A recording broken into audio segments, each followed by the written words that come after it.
Lecture Facade Economics, IO7. And this one is not about the costs of facade itself, but the costs of facades within the decisions and the building itself.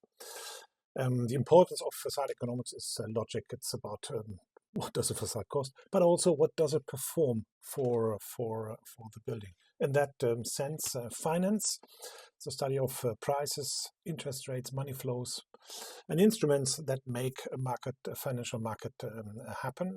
Macroeconomics, a study of how to aggregate economy, global versus microeconomics, and that's what this one is about, which is the behavior study of individual choices and how decision affect utilization and distribution of resources.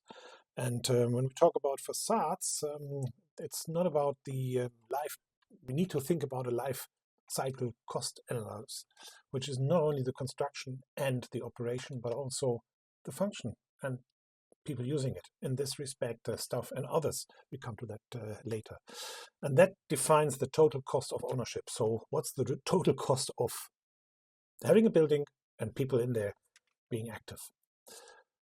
First and simplest part for us as facade consultants is obviously the construction costs, the 7.5% in this TCO, which we define. And within this 7.5%, building envelopes is 18-20%, roughly 18-20%, according to this resource.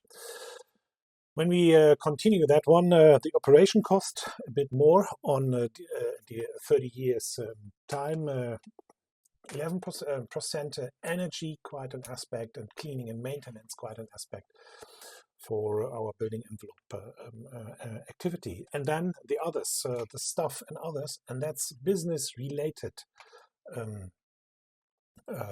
costs, which are obviously influenced by facades. And this is where it really becomes interesting. The effects, measurable effects of natural daylight to people, better work, 18%. So when you think about this 81% versus the 7.5%, and you get a better productivity in that environment, this obviously influences a lot the performance of the building. And that's the same with other aspects like light, ventilation, or a better control of temperature, which increases the performance of people in the building. And that's the same with the amount of sicknesses, so not being present, being absent due to uncomfortable working environment, which obviously is part of these costs. And if you take this 7.2% versus the 2.7% versus the 7.5% of the construction cost, it's obvious to make a decision towards better facades to create a better performance for the building.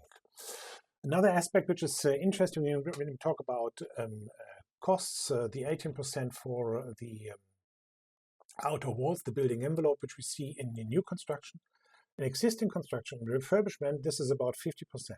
So being able to use the existing structure, the total cost reduce, obviously, and then the building envelope gets a larger share in the costs for construction. So what's the value of facade for a building? The facade is a technical and aesthetical interface between the building and its context. It has a determinated effect on the real estate value of a building, which can be measured. And these values are strategic, energy, financial, functional value, but it also creates some kind of sub-values or sphere values: green marketing, sustainability, productivity, which is, as we stated earlier in this short lecture, is an important aspect. And it could create also a group value to the company if identification happens with this building envelope. Lots of literature to be investigated if you're interested in, and as usual, this is part of the Delft Darmstadt Munich Facade Education Project.